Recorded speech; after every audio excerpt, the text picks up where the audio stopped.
And we're on. I'm going to go ahead and throw a little note out. Hopefully we get some guys here. Let's see. I'm going to send out a little tweet.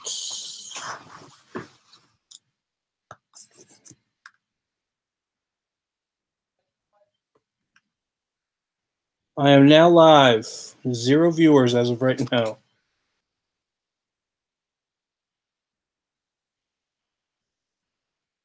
All right, let's go to the YouTubes. Oh, we got a viewer. All righty. All right, we're just kind of getting our feet wet here.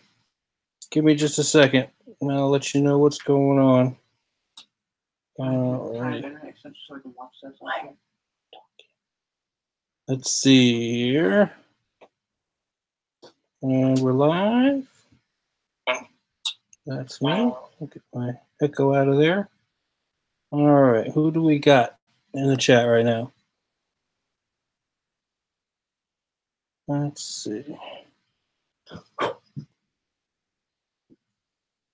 Get ready to share the link.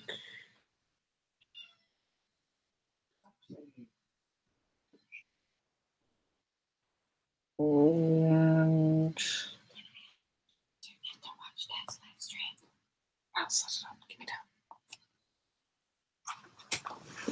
all right, we are live. Is that you, my one viewer? It should be 2. All righty. How we doing tonight, guys? All right, we've got a little bit to talk about. I got some stuff here. Picked a good topic, I think. We're going to do a little bit of comics news. Let's wait for a couple extra viewers, see if we get anybody. I got to actually send the link out, too, so a couple of people. Let me see here. Send in the link. And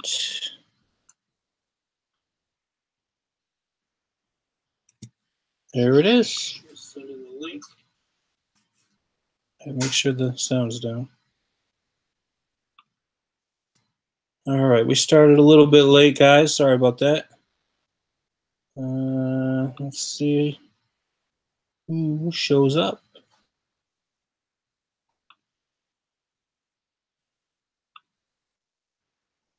There I am. All right. Oh, we got 3 viewers. Outstanding. All right, we're going to do a little bit of comics news, and then we got a guest on the way. Talk about his project a little bit, and then we'll get right into the good stuff. All righty. So a little bit of comics news this week. Seems like the Ferryman dropped Taylor Esposito from issue 2 of the Ferryman because of the little dust up with John De La Rose. In case you don't know, Taylor Esposito is a letterer for Centipede, I believe, Dynamite Comics. And there was a little incident where they put some alien font in for alien character, and if you turn it upside down, it said all kinds of bad stuff about John De La Rose. Well, he apologized and he blamed it on an intern, but I think Sean Campbell, I think, is one that's doing the Ferryman. He decided not to keep. He had him on as his letterer for issue 1 of the Ferryman, and decided to drop him from the second issue. Let's see. Other things we got today. We got. I'm going to do a rundown of what's up and running right now for Indiegogos. On Kickstarter, we got Metal Shark Bro. We got 3 days left in this campaign. I'm actually kind of really pushing for this one because this looks like a really fun comic. It's by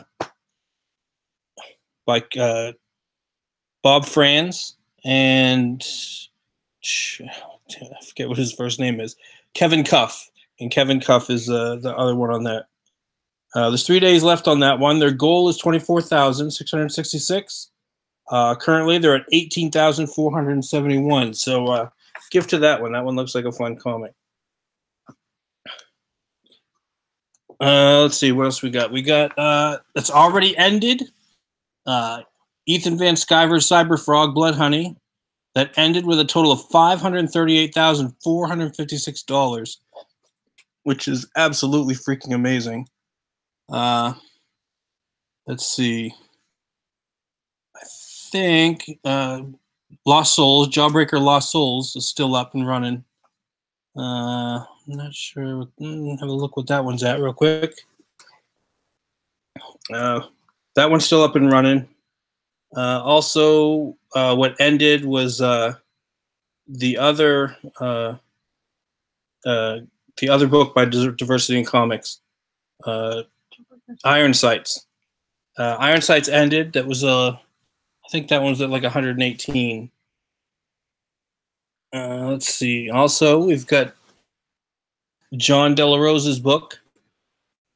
Go back to that page. We've got John De La Rosa's Flying Sparks. Right now, it's at 14,843. It's already 247% of its goal. 18 days left on that one. Red Rooster, Golden Age. That's at 143,717. Another one, 18 days left.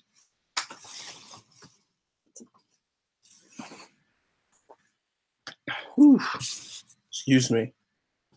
Alrighty, so our Indiegogos are doing good. When I pull up the other numbers, I should have been prepared, but I was not. When I pull up the other numbers, we'll get those out to you. But definitely, John De La Rose was actually he was suspended on Twitter for a little while. I think he's up now, but he was suspended on Twitter, so he couldn't actually push his book. So get out to Indiegogo and check out John De La Rose's book. Iron Sights. Sights with a T. S-I-G-H-T-S. You can hear me whisper into my researcher in the background. All righty. So we're still waiting on... Okay, there we go. Iron Sights. Tapped out at $119,424. Yep, that one's done. That's awesome. It's another one I backed. And Next one. all right, I hope you guys are backing all these. Somebody's doing it because there's a lot of money. It's a lot of money in this community. All right. So, what do y'all want to talk about? I got a topic covered. I got a topic all picked out. Let's see. I sent out the link. Let's see. Sending my guest out. Come on in. All righty. Oh no, I lost a viewer. What am I doing? Just kidding, guys. All righty. So we're going to talk a little bit today about the Mandella Effect and the Hadron Collider and how those two are related. So we'll have a little bit of fun with that. If there's anybody listening and the crank line will be open. If they got a conspiracy theory they want to talk about, we're going to talk about, whatever you guys want to bring up. Let's see. We're just waiting for our guest to come in. Let's see what else is going on in comic books industry. We got excuse me. All right, we will bring in the test. Let's see. I don't see anybody. Anybody want to talk? This will be really boring if oh, there we go. Cranky Writer. How's it going, man? All right, did you catch all the fascinating comic book news I've been putting out?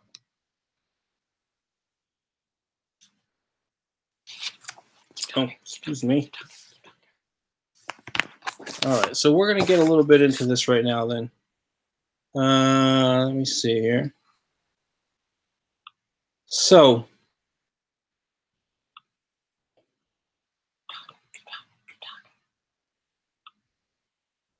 all right. So I got a few questions. If anybody's listening who wants to play a game,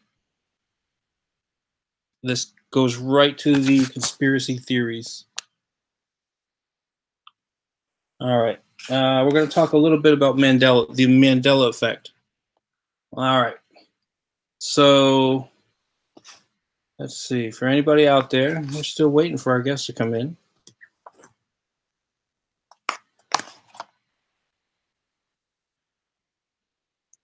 Hold on a second. Apparently, he didn't get the invite. Let me see here. Hold on. I apparently sent him the wrong link. So let's see. Let's see. Command copy.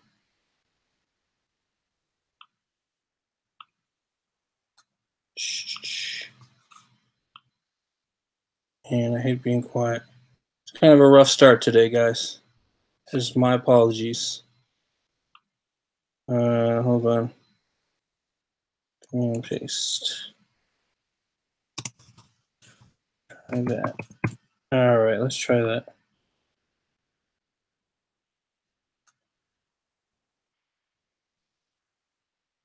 Oh, that's the same link. Hope you guys are enjoying watching me awkwardly fiddle my way through this. Let's see here.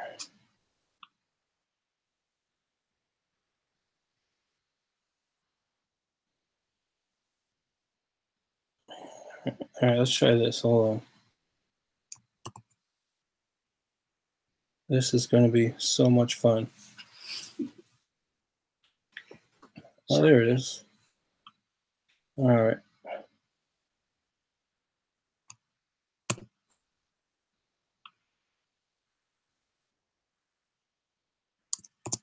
All right. Getting a little bit of silence here. I'm sorry about that, guys. Still kind of new at this, so let's see. That should do it. All righty. All three of you viewers. Let's see. Is there anything else? What else is coming up here? Let's see. Let's see. Pull up the ferryman. The ferryman. All right. This is getting really boring really fast, isn't it, guys? All right. If you're in the chat and you want something specific you want to talk about, again, we're talking Mandela. All right. Oh, Lone Star, Heart of the Hero. How can I forget about Lone Star? They're up to $43,525, 290% of the goal with a whole week left. So definitely contribute to that one as well. There's a lot of good stuff, guys. You should be supporting. Ravage, Kill All Men. That one's up to $40,932. That's 245% of the goal. So sweetness. All right. So we're going to talk a little bit about this Mandela thing. I keep saying I'm going to, and then I don't. Let's see. Let's see if anybody's still in the chat and wants to play. I'm gonna send out a few things. Keep that up. All right, I'm gonna put out a few things. What do you remember?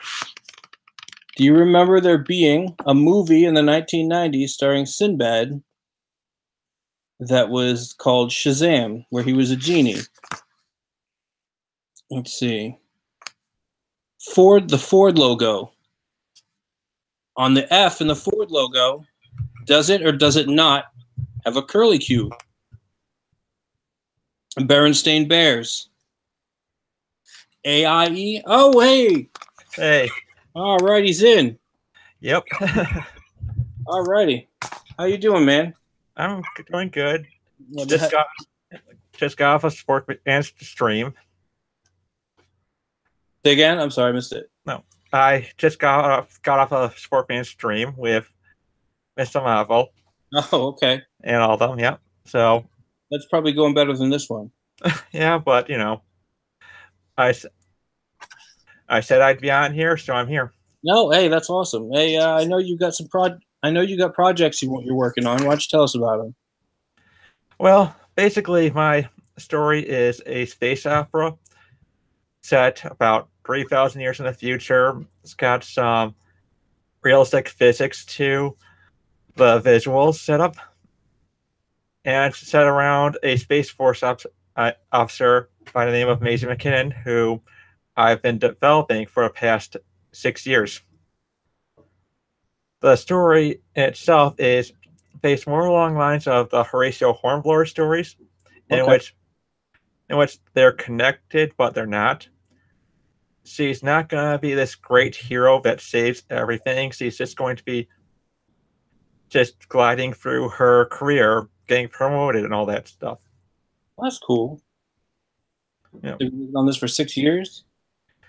I've been working on the story and the idea for 6 years. But I've only recently got some definitive concept art done. So you're not at the crowdfunding stage yet? I'll be up at that point by September 21st. Sweet. Yeah. But I originally planned for earlier, but my artist had been hit by a fraud claim, and he's not going to be able to work on it until he's got that cleared up. Yeah, that will slow things down. Yeah, and it was also a fake one too, made by a guy who created a scam, Indiegogo. So what can you do? He was kind of loosely involved in it, or? Well, he was involved with the concept art, and his concept art was featured in the Indiegogo's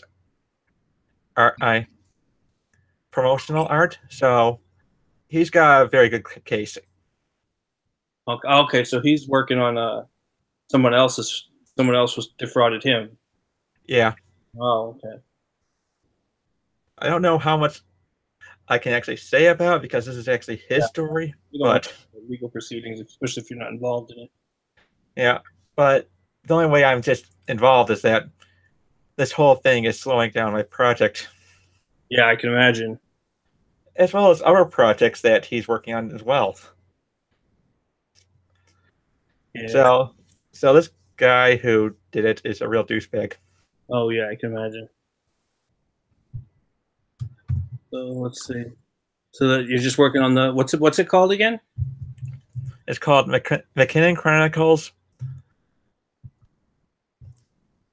Cool. Yeah. Right now, the story is set during a time when she's a lieutenant and given the command of a Corvette style ship, basically used to test younger officers in how well they can handle an independent command of their own. And she's been assigned to the Vega system, which is a system on the edge of no man's space between the Solarian Alliance and the Terran Federal Republic, which both star nations are a perpetual state of Cold War against each other. And, well, this system, as one of the border systems, is pretty corrupt. They've got space pirates that have bribed the system government, so they can do whatever they want. And because the charter of the Alliance says that the Solarian military cannot interfere, their hands are tied. Wow, that sounds really cool. Yep. So you say you're expecting an Indiegogo by September 21st? Yep. Cool. We'll definitely be looking out for that. Thank you. Alrighty. Well, we got a few people in the chat, I think. You want to play a game? Sure. Alrighty. Do you know what the Mandela Effect is? I do not. You do not. Oh, well, Nope. this is interesting. Then. The Mandela Effect is basically, as a public consciousness, crowds have two separate memories of the same event. They call it the Mandela Effect because there's a large group of people that swear up and down that Nelson Mandela died in the 1980s while he was in prison, when he actually died in 2013 and was actually president of South Africa for, however many years.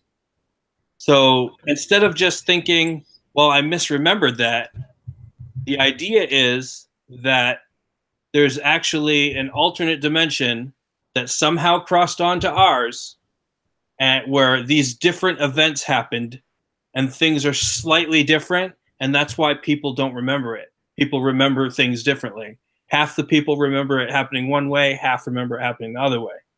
Huh. Let's see. So I'm going to ask you a few questions. These are all different supposed examples of the Mandela Effect.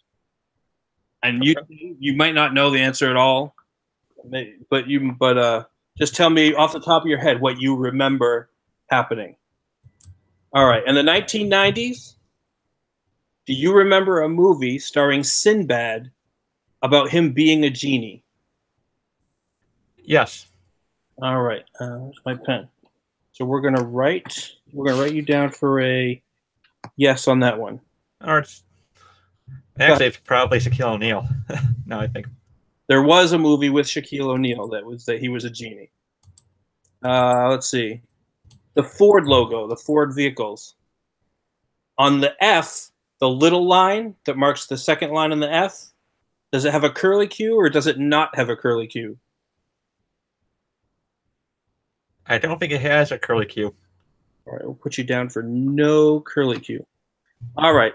The Berenstain Bears, is it spelled A-I-N or E-I-N? E-I-N. E-I-N? Yep. Down for E-I-N. All right. The movie Empire Strikes Back, does he say, Luke, I am your father? Or does he say, no, I am your father? No, I am your father. All righty. Any good nerds should know that. All right. Let's see. Mandela, we already talked about.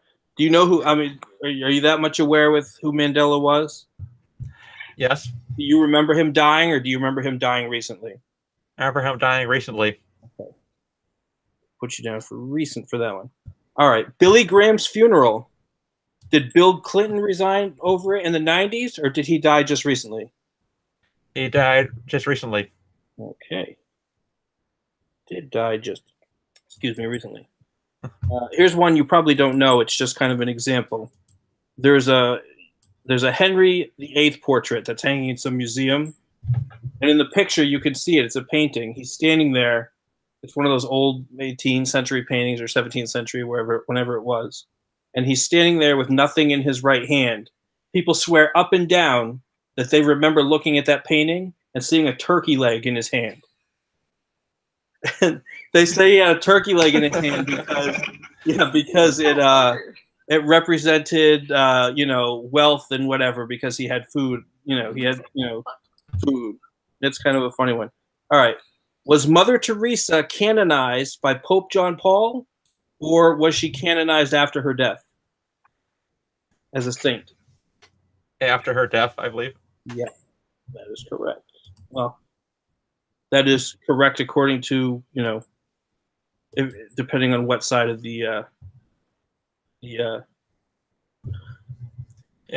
what side of the argument you're on. All right. Let's see.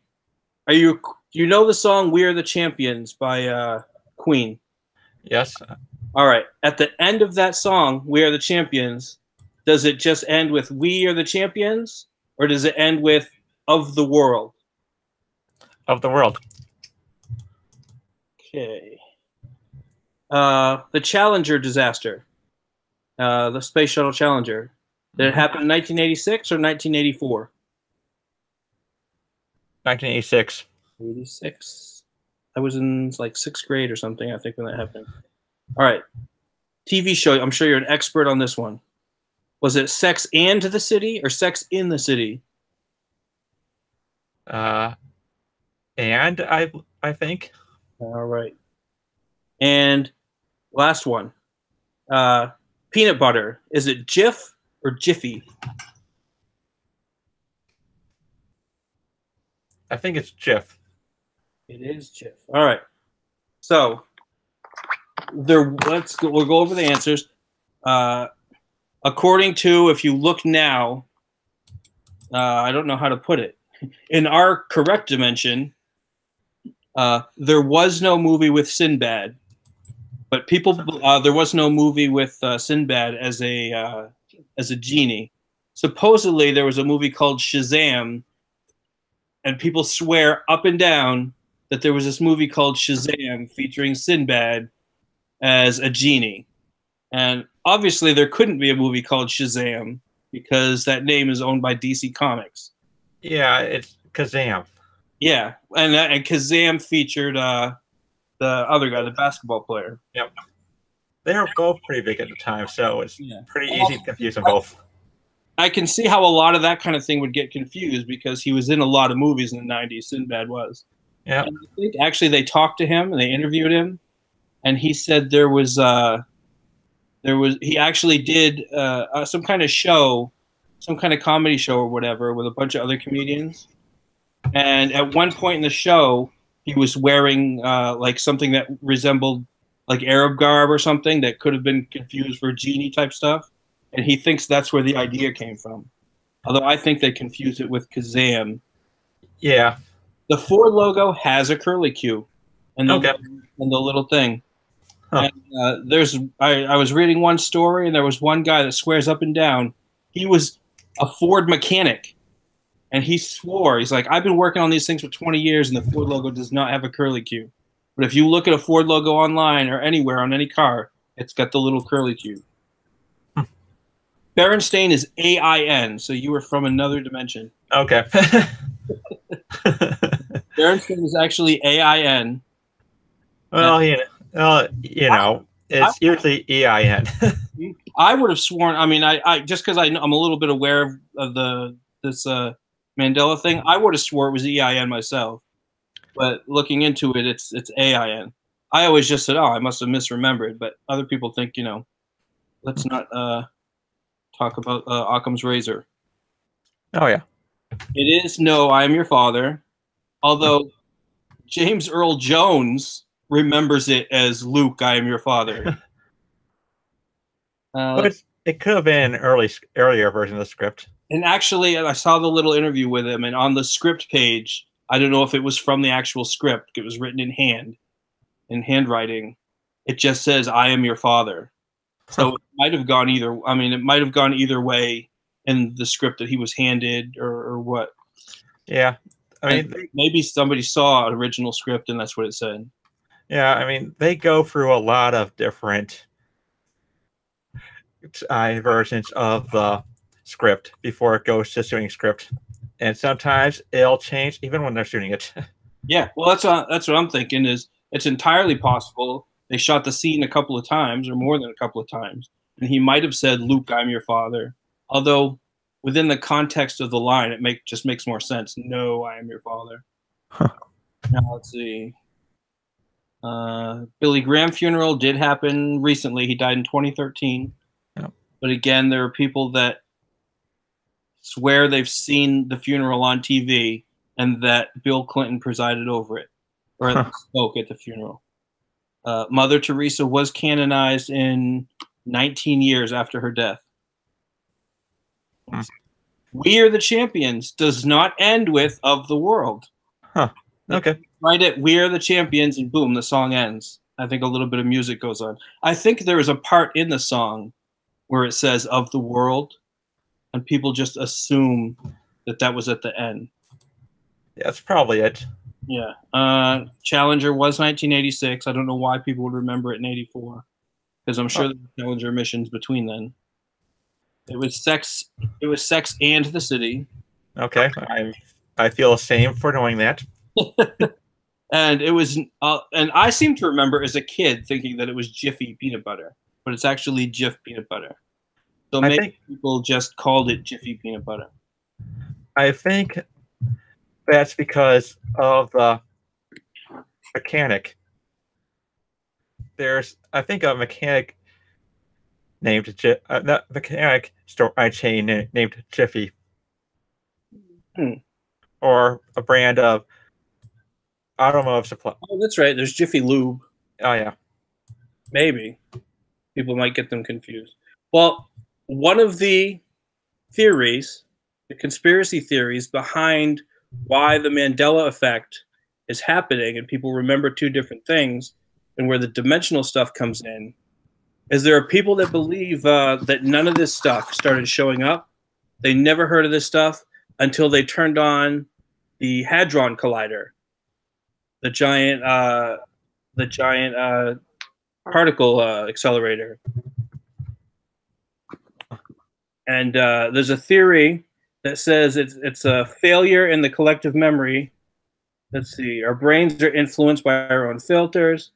One of the other theories is that to explain the phenomenon, they say that CERN and the Hadron Collider in Switzerland, they were supposed to, it's supposed to find the God particle and all that other stuff. But there were a lot of people that said, "Oh, don't even turn this thing on because you're going to destroy the universe. You're going to create a black hole, and the whole universe is going to be destroyed." Let's see.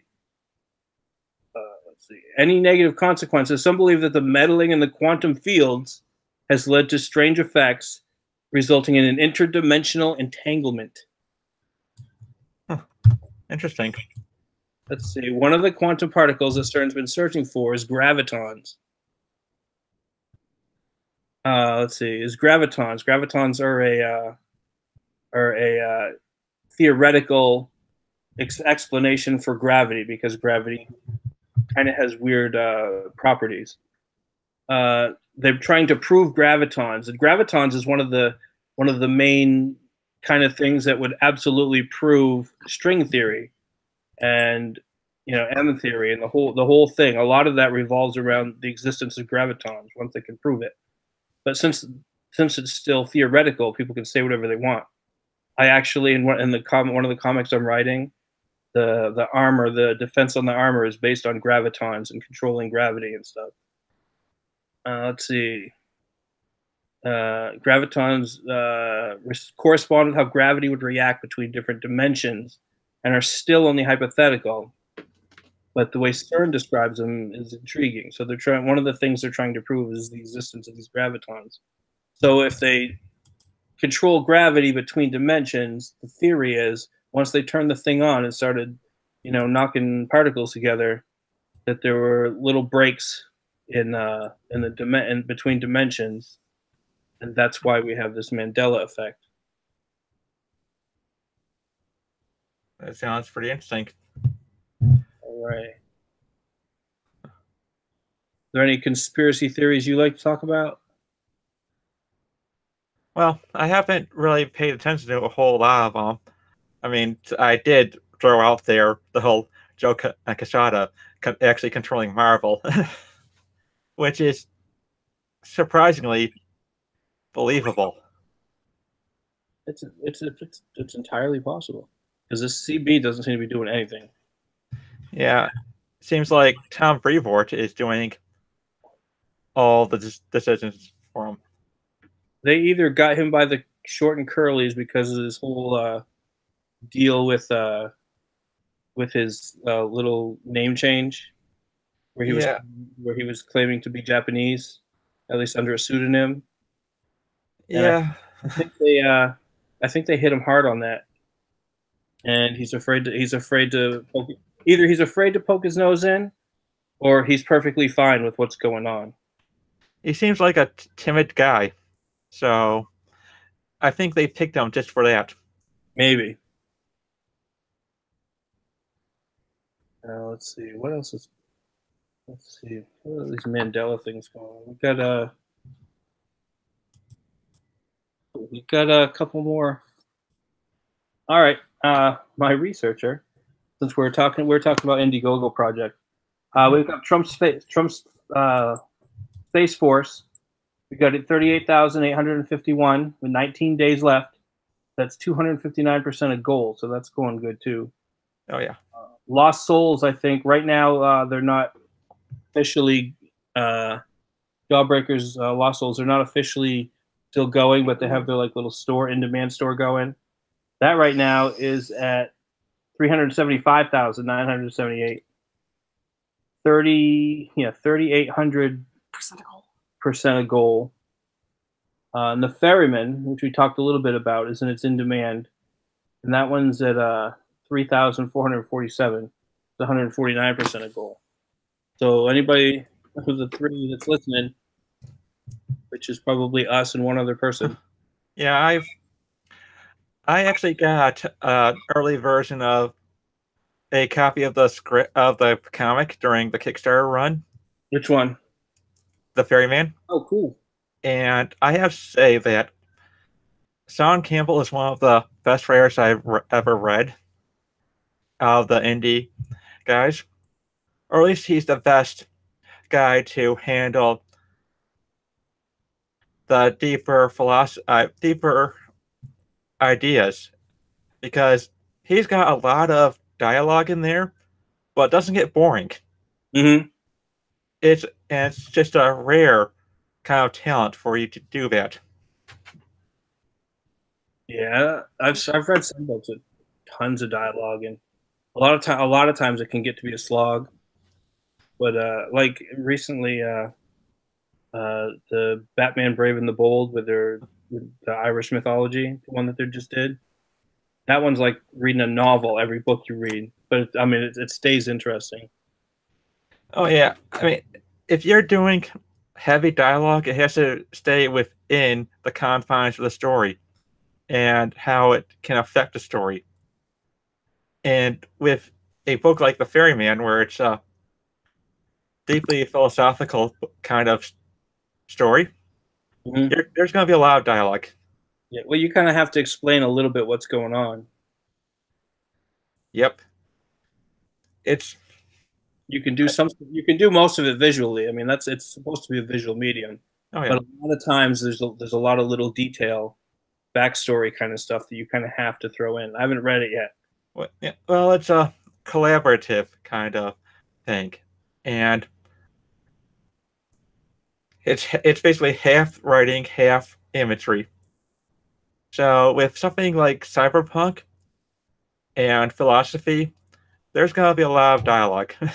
Yeah, you gotta have to explain the world a little bit. Yep. What's your process of writing when you first came up with the idea for yours? How did that come about? I came up with the character first, and basically, I created the character, then the setting, and then the story. All in that order, because I like to do I like doing character-based stories. Mm-hmm. So it's going to be all about how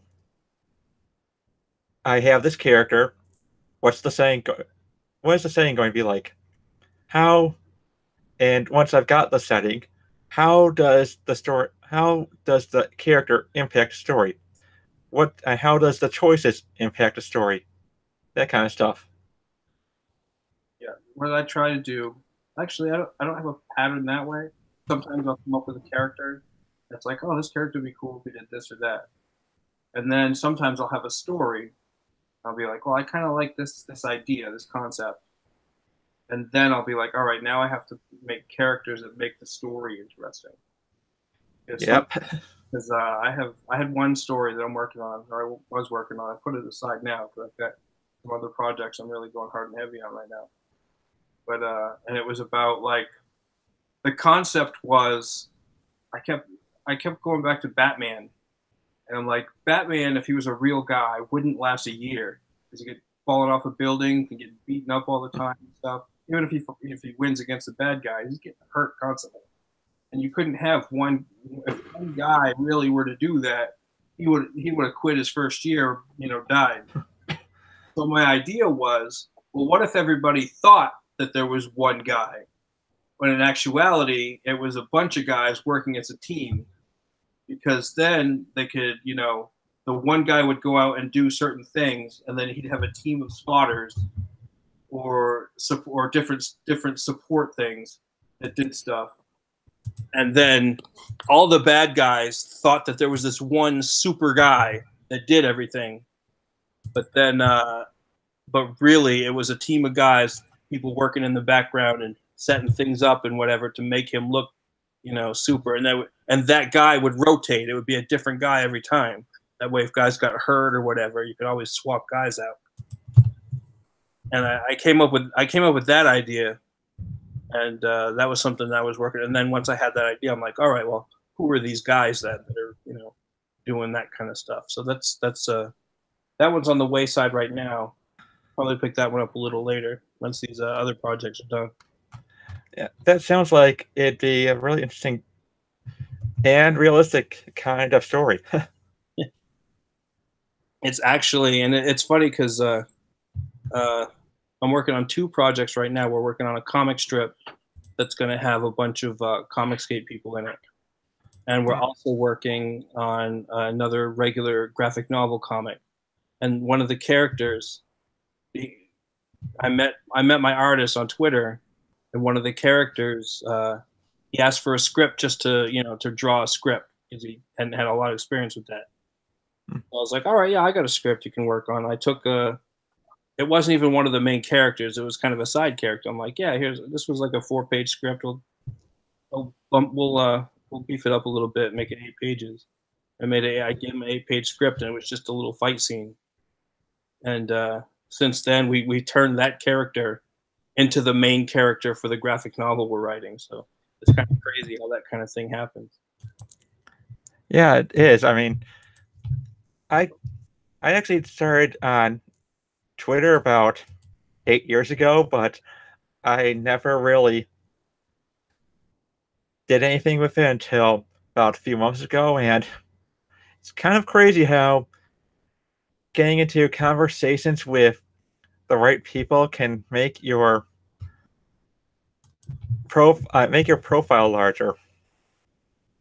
I didn't really even get Twitter. I mean, I had Twitter, I don't know, a couple of years under my real name, and I didn't do anything with it because I didn't have. I mean, every once in a while I'd jump on and talk politics or whatever with people, but I didn't really understand it.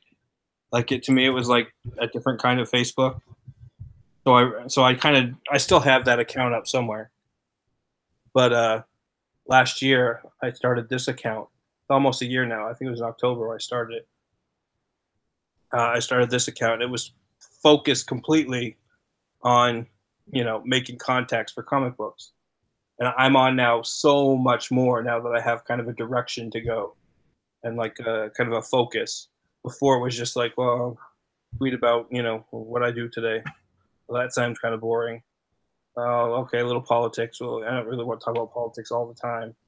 But once I really started focusing, now I'm on Twitter all the time. Oh yeah,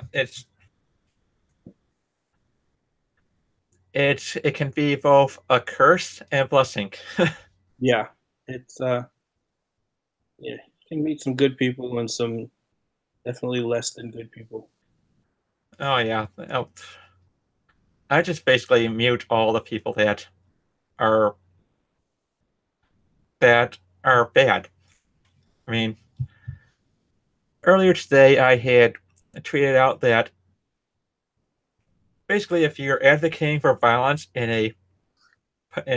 over political differences, if I'm selling something, I'm going to ask you to move along.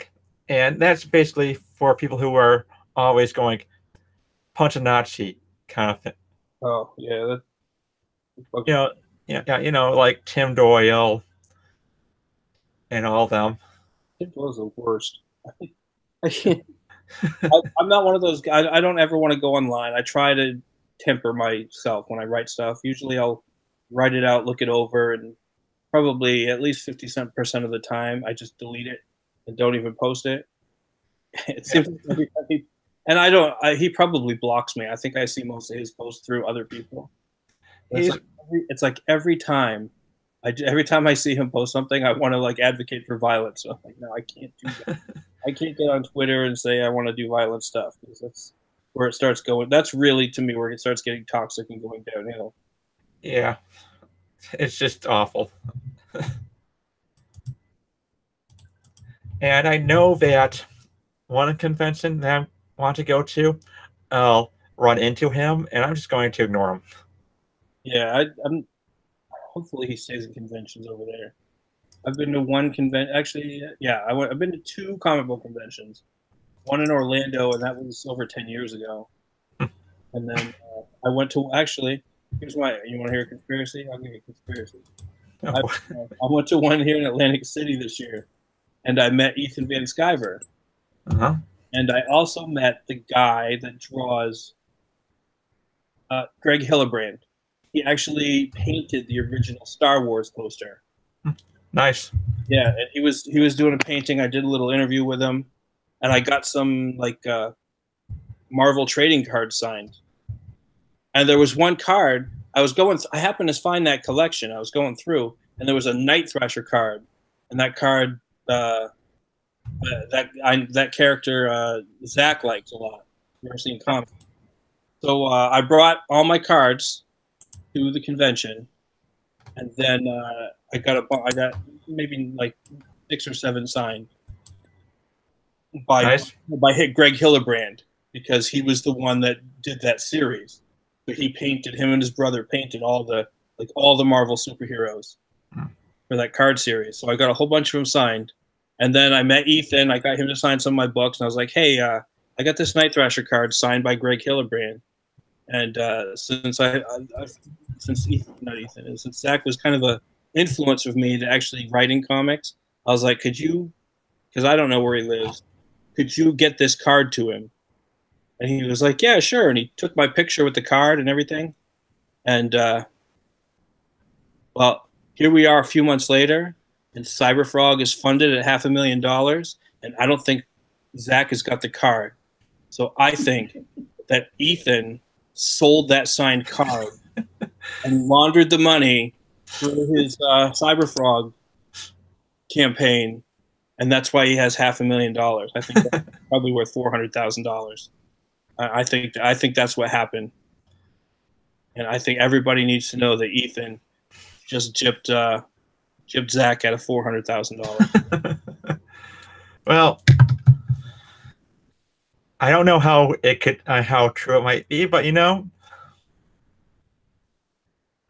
I guess anything's possible when you don't know someone. I'm gonna have to.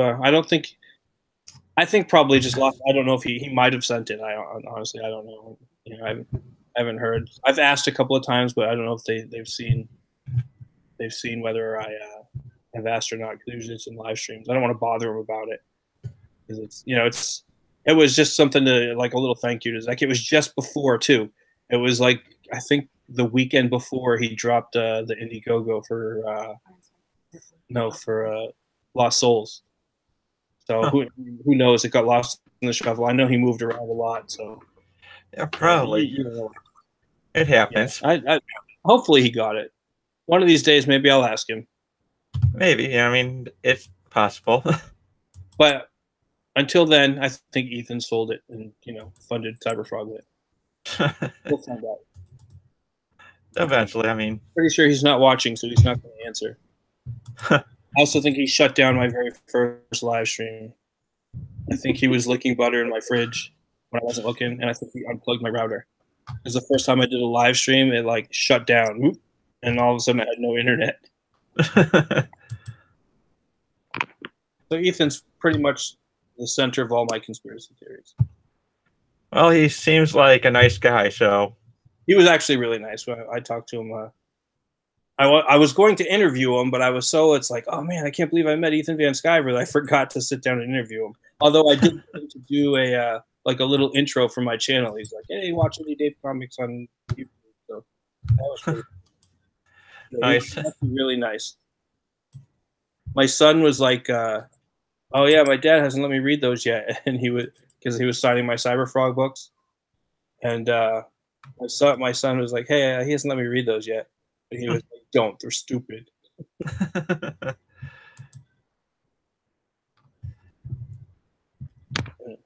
Well, So, how did you meet your artist for your book? it's actually funny, but I now have 3 artists. Oh, cool. The first one who did all the concept work is now the production designer, Okay. and basically, we met on Twitter, and I had DM'd him asking if he wanted to I wanted to work on my comic. He said yes, and gave me all of his samples his and what he charges. Well, and with the second one, who's going to be doing the interior page art, Mm-hmm. she was working on. I met her through Facebook, and we were doing a smaller project at the time. But then this one started picking up. So, and the previous artist, who's now the production artist, is working on so many projects that he doesn't have time to do the actual interior art. So I asked her to come along, and she said yes. That's cool. And the colorist I worked with on some other projects. So we've got this. So basically, I know her to be professional. She's not really in the Comixgate community. So I don't know her politics, which is probably a good thing. But all I know is that she's professional. She charges fairly, and she's reliable. See, this is this whole professionalism thing, because Yep. everybody thinks, oh, we just want liberals, or we just want hippies out of comics or whatever. And no, I don't care who you voted for. Nobody cares. Nobody's out there going, oh, I don't want to hire somebody that's a Democrat. No, nobody says that. They want to hire the best artist, with who charges the best price and who does the best work. And as long as everybody's okay with that on both sides, as long as the artist is okay with that, and as long as the writer's okay with that, or whoever's signing the checks, nobody cares who people vote for. And that's why I don't get all this craziness. It's just all about purifying the industry for them. They don't see it as a business, they see it as a community. And it's really not healthy. It doesn't grow, it doesn't create growth. It stifles creativity in their version of community. Well, it stifles creativity because they start getting on, oh, you can't draw stuff like this. Oh, no, you can't write characters like this. Characters all have to be like this. Why all the girls talk the same in Marvel Comics? Exactly. Character. Because everybody has to stay in this narrow lane. Oh, you can't stray too far. You can't make girls look weak. All girls have to be strong all the time. They can't have any flaws and all this other stuff. Huh. So, go ahead. Which is kind of funny because they're talking about how Comixgate hates women. I've got nothing but love from the Comixgate community over this character. She's flawed, and they appreciate that she's going to have a good story. Yeah. Now, do you have some pages done already? I've got a script ready, but unfortunately, going into when we started doing the whole setup for layout, that's when the fraud claim came in. So we're just not doing anything right now except polishing what we've got. Mm-hmm. You haven't got her. She hasn't worked on any pages yet. Not yet. Okay. Yeah, that's when the fun begins. Oh yeah, I mean, have you done a comic before? Yeah, I've sold at Marseille Comic Con in 2012. Cool. So I've got an idea of what people are going to want, and there, it was incredibly strange for someone to. I had a few people walk back up to the booth and ask for an autograph on the book. That's how's that gotta feel good? Feels good and feels weird. Yeah. I mean, I guess an SJW pro would probably go, "Oh yeah, I'm awesome. But I'll give you my autograph." But for me, it's just no. I'm just some writer who wrote this comic that I'm hoping people like. So for this other comic, what was it like working with the artist? How did you guys, or girl, I don't know who the other one was, I assume. How did that kind of interaction go? The one that I sold at convention. Yeah, the one you actually completed. Well, or the one don't actually. I don't want to make it sound like you're not. Well, the first issue completed. The one that you've done previously. Well, it had been a story that I started off with a friend and a now ex-girlfriend who was also doing the artwork for it. And she had left after we broke up. So I went looking for another artist. And I put out ads on DeviantArt and all that stuff. I think he contacted me about it, and I enjoyed the work he sent me, so I said, sure, let's go ahead and do this. Is that other book still available? No, mainly because that ex-girlfriend has become something of I can maybe understand that. A super leftist, so I've decided I have to reboot it. Yeah. But I think I'm gonna try to find the PDF that I put together for it and send it out to people who are interested in reading it. You're just gonna reboot the whole thing, just redraw it and everything, or? Yeah, I mean, create new character designs and all that. As a writer, I see things as unfinished when I put it out there. There's so much more that could be done with what I had done, and there's so many mistakes I made. So and that first issue was riddled with mistakes. Well, you got to learn somehow. Yeah, and that's why, and part of that's the reason why I said that I'm willing to mentor any new indie writer who wants to learn how to write scripts, because there were times where I wished I had someone to talk to about whether or not I was doing it the right way.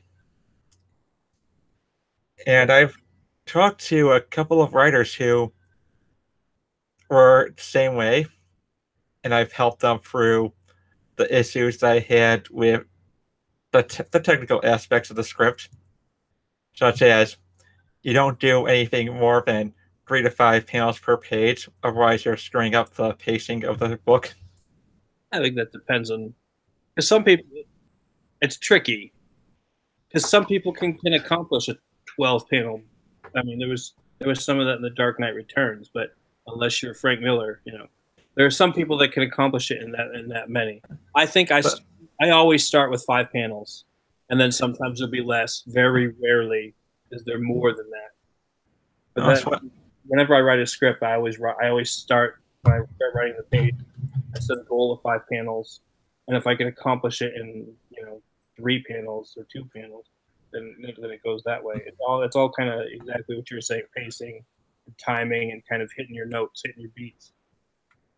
And Frank Miller is a different kind of writer, where he can also draw it out so that he can see what he's writing. Exactly. That gives him kind of a different perspective. I mean, I know Frank Miller. I'm not claiming that everybody. As a matter of fact, I have 3 videos on my channel here that's about writing comics, and it's really the mechanicals. It's not really about coming up with ideas and stuff like that. I think there's one that's a little bit about that, but it's more about because when I learned writing scripts, when I first got the idea, it was last year. I was watching some of Zach's videos, and he was, watching some of his reviews. I'm like, man, I think I could write better than that. And I was like, well, let's give it a shot. So I actually went online and found some examples, a few different examples of comic scripts, and I took and just the mechanical way it's written, and I can come up with the story and the characters and the dialogue and all that, and I just kind of made it fit this style of script that I saw, and then I mixed and matched, and I have my own way. And like I said, I have 3 videos on writing scripts and the kind of mechanicals of it, and it's not. I don't claim it's the best way. I don't claim it's the only way. I'll claim it. Well, it's my way, and maybe if you're a beginning writer, check out the video, and it might give you at least an idea of how to get started if you don't know how to get started writing a script. Yeah, and there are some writers who think that they can do Frank Miller, but the only time I've actually seen anyone actually attempt it was Ron Mars in his Samurai comic series. But the big problem with him is that they're all undressing scenes. They're all sex scenes. It's just, I don't think you want to do that. Yeah, you have to find your style, and you have to when you're first starting out, don't try to go all fancy. You can work up to that, because eventually you're going to have more ideas of how a scene is laid out and all this other stuff. And especially before you're going to come up with, like I said, you come up with your own style. Once you start working with an artist, if you're not an artist yourself, if you're going with somebody else, a lot of that's going to go right out the window, because basically when you're writing a script, you're not writing for the audience. The story is for the audience. The script that you're writing is for the artist to look at. And I like to give the artist a lot of leeway. If I write a 5-page script, or I'm sorry, a 5-panel script, and he takes it and he looks at it and he says, oh, I can do this in 2 panels, or I can do it in 3 panels. And I'm totally cool with giving him that kind of freedom, as long as we kind of look at it, go back and forth. And to me, since I'm the writer, the important part's the story. So as long as the story is being told and I'm happy with that, then, I used to write the scripts where everything was like, okay, this angle and an up angle doing this, down angle, blah, blah, and I used to do a lot of that. And now it's a lot less of that and more of so-and-so is doing this at this moment. He's on top of a building. He's, driving in a car. He's, whatever. And then let the artist kind of take over, as long as the story's getting told and we're on the same page, then I'm perfectly happy letting the artist do what he's got to do to make it look good. Oh, yeah. I just noticed that AVS is streaming right now, so maybe you got something with that conspiracy. Yeah, see? He's trying to take away all my viewers. I got 4 viewers, I think. He's trying to take them all away. Okay. Well, the good news is that the viewership will go up after it's over. Well, it's tough because I remember one of the first times I did it, suddenly everybody starts streaming all at the same time. And I think 9 o'clock is about the prime time where everybody with a headset, it's like, all right, I'm going to stream. That's basically what I'm doing. Yeah. And it's tough to build an audience when you got a guy with 60,000 followers or 70,000 followers who suddenly starts streaming. Oh, definitely. Especially when it comes into indie creators. Yeah. And it's cool actually that there's that much excitement, because I think what's really neat and the big change I've seen is when I first started getting into Comixgate stuff, last October. I guess it was kind of just ramping up. It started ramping up earlier that year, and it was mostly a lot of it seemed like it was just a lot of people arguing, whatever political points, and then all of a sudden, books started getting made, and now it seems like there's just so much good stuff out there, and it's killing them. maybe not, physically or whatever, but it's killing them in the sense that they can't understand where all this money's coming from. And they say, oh, they're not, there's only a few Comicsgate people, and to an extent they're right, because if you go to a comic store, the average comic store, and talk to somebody and say, hey, what do you think of Comicsgate? Most people don't know what the hell you're talking about. Comic book Twitter is a very small community, and even comic book community, the Comicsgate community is actually really small. I think they're kind of a concentration, represent an overall feeling, but most people don't really think about it. They just think, oh, the book's not as good as they used to be, and they put it back on the shelf. Nobody's going into the book and reading every page and going, oh, this is too much SJW stuff. That doesn't go on in most people's minds. They're just like, oh, this book, I remember this book was much better before. Well, the problem is that nowadays, I think one of the biggest reasons for the slumps in the industry is that they are not capitalizing on the success of the movies. Oh my, that bugs me so much. I mean, they want to change everything up, but the people who want to check out the comics don't want someone else as Captain America. They don't want Captain America as a Nazi. They want the Captain America who's on the screen. They want heroes, not haha, silly Billy, whatever is going on in, Buffy speak. Yeah. Comics nowadays. That's not what the people go to comic books, because for different reasons. It's just different kind of comic books. Horror comics, they like those, and some people like science fiction, some people just like superheroes. I said it's all kinds of different people. There should be, I think Chuck Dixon wrote an article a few months ago. I don't remember if you read it. And it was a history of things relating to the comics code and all that stuff. And I guess back in the day, like in the 50s and 60s, the comic books was more like manga in Japan, in the sense that there was all different categories, and one of the biggest categories was romance comics. And Chuck Dixon makes a point, and he's no SJW. He makes a point. He says, look, even back then, what happened was comics became a boys' club, and the guys at the top, they didn't want romance comics. They wanted superhero comics. So basically, they started phasing them out, even though they were big sellers. And so in a sense, feminists at the time, they had a point. Well, all this kind of went away, and then superheroes, and they became really popular, but it could have been so much more. And a lot of the horror comics kind of went away when the comics code came up too. But the industry could have been so much bigger if they had just let anybody who wants to make comics make comics. If Marvel had a romance line, that would probably still be popular today, and their numbers would probably still be up.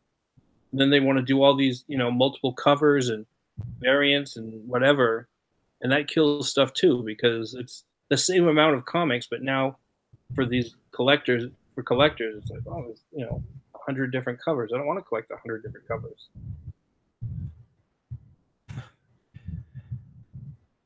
That's also one of the reasons why it's going to slump, because we got all of these legacy characters out there who have hundreds of issues of backstory and crossover events. So it looks very intimidating for the regular audience. Yeah. Here's the thing. Today, what's her name? Today, this brought up the girl who's taking over Aquaman. Kelly something. Let's see. Trying to find it. Excuse me. Can't remember her name. Kelly something. Taking over Aquaman. Kelly Sue DeConnick. Yeah. Taking over Aquaman, she's going to make it more like Wonder Woman. Like, why can't it just be a better Aquaman? She doesn't understand the story. She wants to change the character because now she has the book. Well, her big philosophy, she did an interview, and right at the beginning of the interview, she said, "If you don't like my politics, don't buy my book." Well, what does DC Comics think about that? I mean, that's great for me. I know not to buy her book now, but you think DC Comics is happy about that? That's They me. shouldn't. And what she says was our problem because she said, like I said, don't buy my. If you don't like my politics, don't buy my book. Problem solved. That's the whole quote. Well, if you don't, the problem is solved for me as a reader. I won't buy her book and I'll move on to something else. I didn't read Aquaman anyway, but generally speaking, and you think DC Comics is going, oh yeah, that's a great marketing plan. Yeah, just tell everybody not to buy their books if they don't agree with you. Well, that's at least 50% of the population. Yeah, but they are alienating their base audience, and it's just one of those really stupid business moves. It's one of those things that makes me think that they really don't care how much money they make, and they want to drive the company into the ground. Because that's a direct example. If I own a hamburger store, if I own a hamburger stand, or a restaurant or something, and somebody, and we're not even going to talk about quality of the food or whatever. If somebody just said, "Hey, if you don't like the fact that I voted for whoever, don't come to my restaurant." Well, that's the stupidest thing ever because one has nothing to do with the other. Unfortunately, these people don't understand business sense. It's just all about their feelings. Yeah, money's just the root of everything. Yep. And for whatever reason, they don't like money because they don't like capitalism. Yeah, but it is what it is, unfortunately. Yeah, we just jumped over to Ethan real quick, and he's got 1,500 viewers right now. Let's see. Oop, sorry. My mic was off for a second. Yeah, so I don't know. It just seems so easy, and I don't understand. It just seems so easy to just say, "Well, I'm gonna write a cool story that people want to read," and then it's like you go to the other side, and they're like, "Hey, I came up with this cool story." Like, well, does it have this in it? Well, do they do this? Well, and they just go on and on. It's almost like, well, you have to write the character like this. Is the character like this? And they start putting all kinds of restrictions, and then the story's flat and everything's the same, and then nobody wants to read it. And then they're like, oh, well, you don't want to read it because you're a fascist, Nazi, bigot. Pretty much. I'm just floored by how stupid a lot of them are.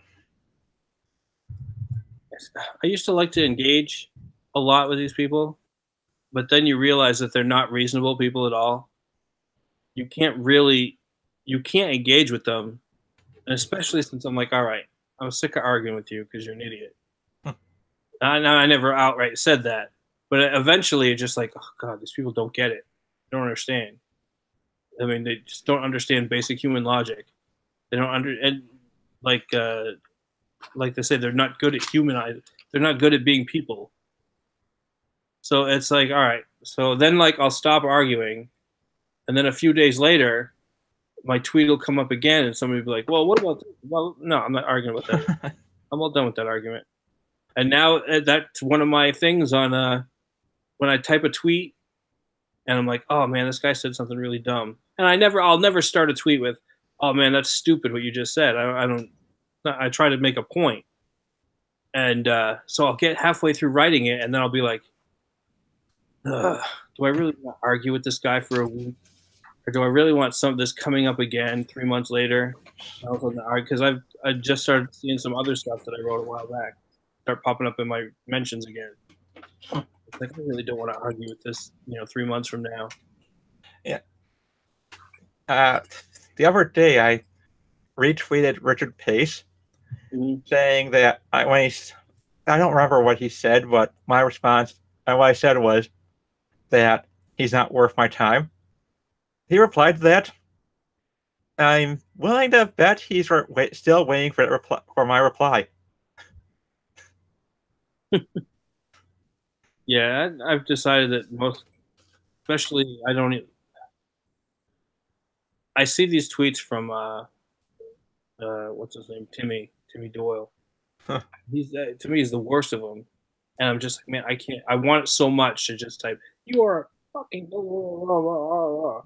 And I get like halfway through it, I'm like, oh, I know I'm gonna get into an argument with somebody about this, or I'm gonna get in trouble on Twitter for threatening him because I called him a naughty name. So then I'm like, I get halfway through the tweet, I'm like, nah, I'll just delete it and move on. I try to do more positive. I've been trying to do more positive stuff. I just don't want to get punched in the head by some stranger in the street. Oh yeah, like the quarter rink. Oh my god, that whole thing is ridiculous. Now, granted, everybody was drunk involved, but I mean, I think you're allowed to be drunk and smoking a cigarette outside, minding your own business, without somebody punching in the back of the head. It's a weird time we are living in right now. That was the natural conclusion to that kind of attitude. It's like, well, if you disagree with me, you're a Nazi, and it's okay to punch Nazis. So now they think it's totally justified if they punch somebody while he was a Nazi. Really? He had a uniform on? No. Really wanted to slaughter all the Jews? No. So was he even German? No, he wasn't German either. So what makes him a Nazi? Oh, he disagreed with me on Twitter. He did a bad YouTube video. So I punched him because he's a Nazi. I think I saw this coming when SJWs were protesting the producers because they said that you can't make Nazis a joke. Oh yeah, that's did they really protest that? Yeah, they really did. The original movie came out in the 60s, I think. Well, it was the musical version. But you didn't hear anything about it until recently. I love that Springtime for Hitler bit. That is hilarious. I think if they want to turn Star Wars into a comedy, they should just hire Mel Brooks. Oh yeah, I think I swore I had heard that he was possibly working on another Spaceballs. There's always a story like that. It would be amazing right now if he dropped that movie.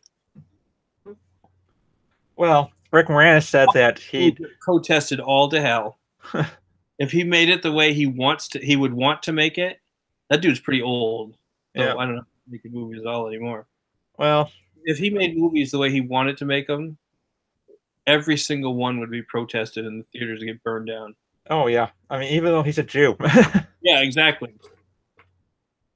But he's not a real Jew. Just like Israel for them. Yeah. But Rick Moranis had said that he'd come out of retirement if they were to call it Spaceballs 3, The Search for Spaceballs 2. That would be awesome. I mean, that guy was good. I liked Moranis. Yeah, but after his wife died and how burnt out he was of Hollywood, he decided it was better to take care of his kids. Yeah, you can't blame the guy. I mean, I wouldn't force him to go back to work, but I mean, I recognize he was good. I liked him in almost everything I saw him in. Yep. He was highly underrated. He was. But unfortunately, there are things that it just didn't work out. And thankfully, he was the only member of the Ghostbusters cast who was not in Ghostbusters 2016. Thank God. I mean, I think everybody who came back for that movie was. Oh. I think Harold Ramis saw this coming in a dream and died. I think he made a good choice. And the thing that was the worst thing about one, it just didn't look very good. It didn't stick to its own rules. That's another thing. That was one of my main complaints about that movie. Was at least if whether you, I mean, you can believe in ghosts or not. The first one, whether it was scientific or all gobbledygook, at least they stuck to their rules. They set up how ghosts work, and they set up how the equipment works, and they were consistent throughout the movie. Whereas in this new movie, it was just, crazy. Everything worked. Oh, you could kill a ghost. You can't kill a ghost. You have to do this. You catch a ghost. But they catch like one ghost, and then he gets away. And that's, I mean, that whole movie just bothered the crap out of me. Well, I had 1 ticket, and so when I went to see it, it was free. Nice. And even then, I wanted my money back. I think I saw it at the movie theater with the kids. It was part of a double feature. At the drive-in. The kids, it was part of a double feature. Now, as a goofy comedy, it wasn't as terrible as I thought it was going to be. But as somebody who liked the original one so much and remembers that one so fondly, I look at that one and compare it to the new one, and I'm like, no. There was such an easy, and it's another one of those things where they took the SJW route as opposed to looking at what the fans wanted, because it totally should have been a passing of the torch kind of deal. And if they had done it that way, I believe it would have gotten better reception, and you would have had a better chance at getting another Ghostbusters movie. Because they totally could have done a thing where, all right, they're getting old, and they bring on these new people, and they train them, and then, boom, they're the new Ghostbusters now. That would have worked perfectly, I think. And most fans would have been happy with that, even if everybody else, all the originals, even if they only had bit parts. I think that's what the fans wanted. And they knew that's what the fans wanted, but they went with this other stuff anyway. You went with the goofy, romantic comedy kind of thing. Was it really a romantic comedy? I mean, look, it maybe not, but it was kind of the style as far as like the modern ones, where it's just all goofy and everyone runs around doing random stuff and nothing really makes sense. But I mean, like, it wasn't a romantic comedy, but it was in kind of the style of the way those things are set up. Yeah, apparently Paul Feig is no longer allowed at Sony after that disaster. But I really don't blame him, because he did not want to do that movie. Sony pushed it on him.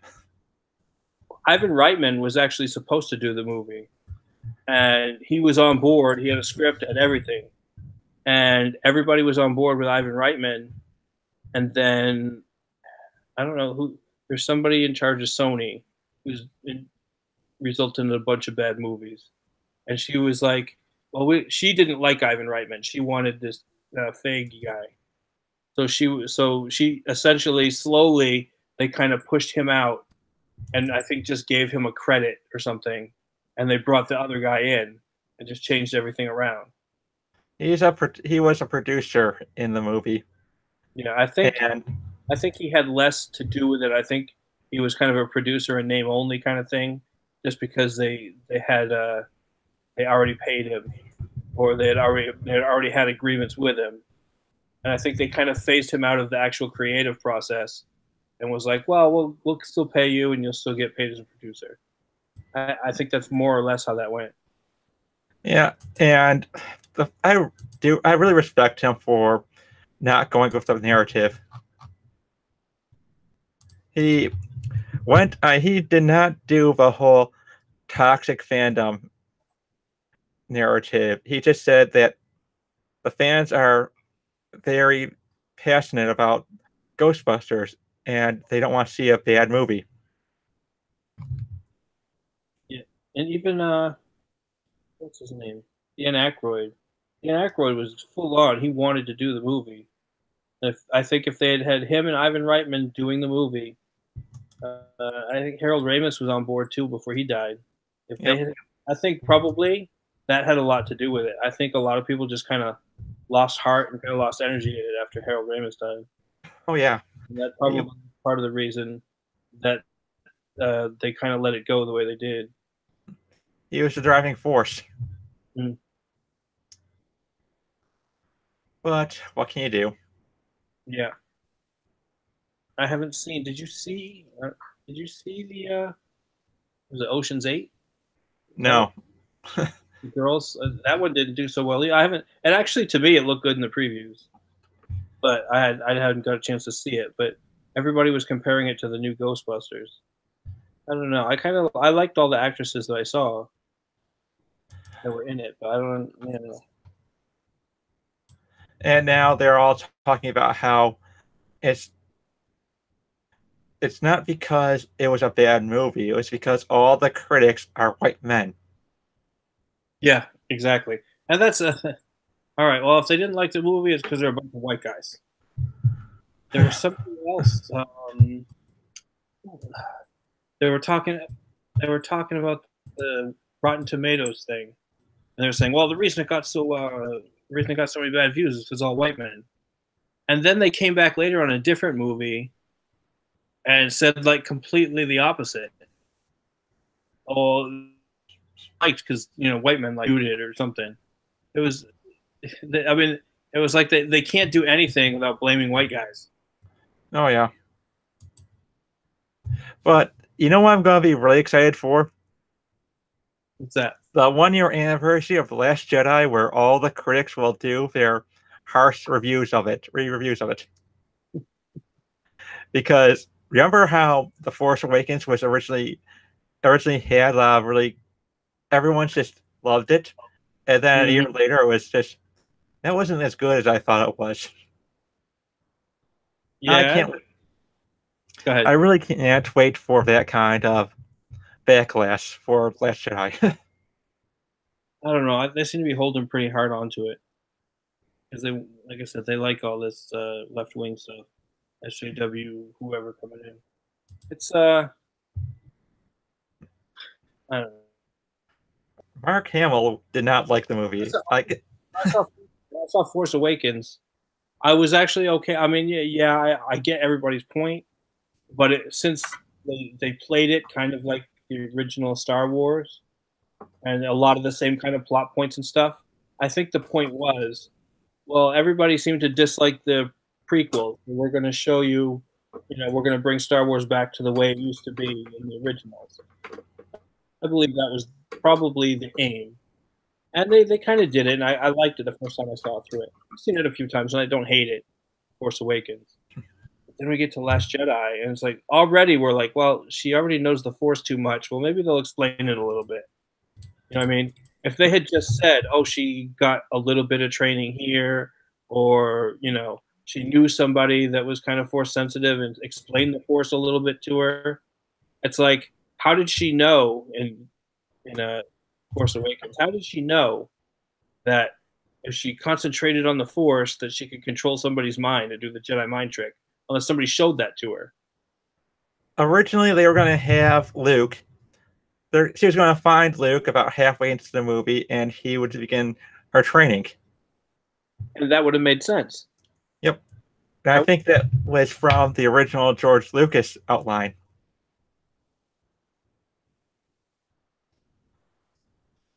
Yeah. It kills me. When I saw The Last Jedi, I kind of was okay. When I first saw it, the first time through, I don't think it really hit me. But I was kind of like, oh, okay, that's kind of an interesting way that they took Luke. And then the more I thought about it, I'm like, man, that makes no sense. That's ridiculous. No, that's not no. And it like built up. No, that's not the Star Wars. That's not the Luke Skywalker who fought Darth Vader and ran around and did all this stuff and was lifting rocks and carrying Yoda. That's not the same Luke Skywalker. He should at least be an experienced, mature. And it's like he hasn't matured. He's still that little kid And it's almost like, well, now he's more like Anakin, evil, but he was like a good Anakin who was still kind of a crybaby. Yeah, but they don't want. Ryan Johnson's completely incompetent. No, it's Rian. No, Ryan spells their name like that. Okay, yeah, true. I've determined it's Rian. Every time I go into a Target and I hear his voice pushing the Last Jedi novelization, and I just cringe. Yeah, that book was also pretty bad. I didn't even try with the book. I read, I think, the first from when I was a kid. I remember I was a big reader, and after Return of the Jedi, I got all 3 books, New Hope and Empire and Jedi, and I read all those. But man, I no interest. My interest level. I'll probably see Episode 9 when it comes out, but I don't see, based on where this 8 in 8. I don't see where 9 comes out anywhere. I don't see how they fix it, because it derails the story too much.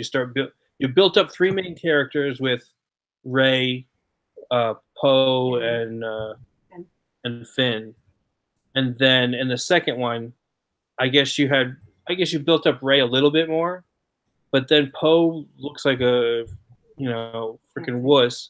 He stays on the ship. Well, Poe and some new character come up. Finn.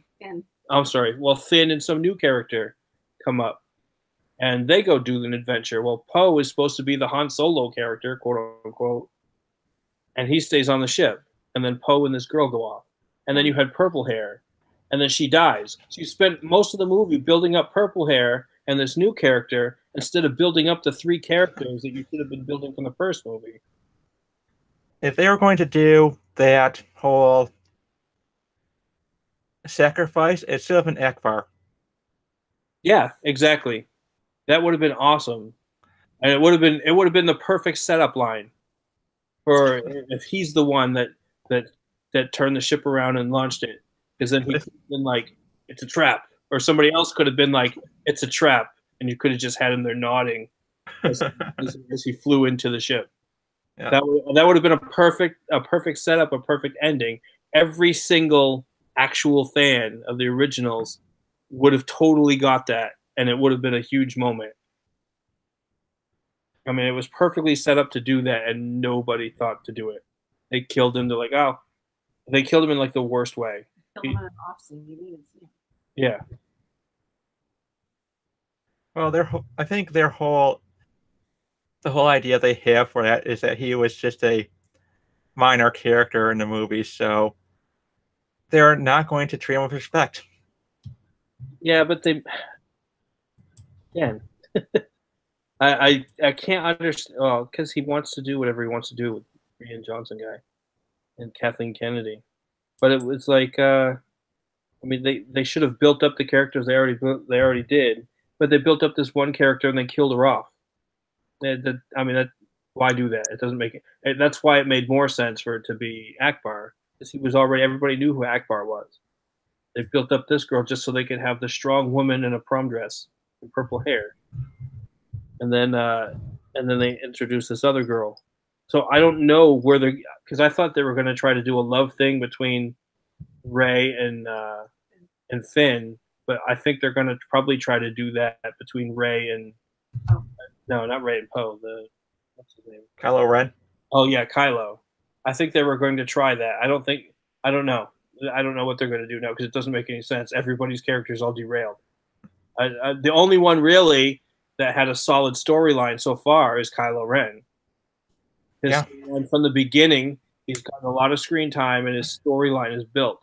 Everybody else, nobody gets enough screen time. They give screen time to the wrong people, and they don't build up enough backstory. Nobody cares about Poe.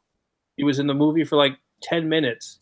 He was in both movies for a total like 10 minutes. Nobody cares about him. He was supposed to be a main character. You don't give him any screen time. I don't know what are they going to do with him in this episode 9. Give him a bunch of screen time. People are going to be like, who the heck is that guy? Well, I think the biggest the biggest reason why I'll never see another movie by Johnson again is over the fact that he lied to the fans. He said that there were no plans in place when he took over, which then Daisy Ridley later said that there were outlines and first draft scripts for the sequel movies written by J.J. Abrams and Lawrence Kasdan.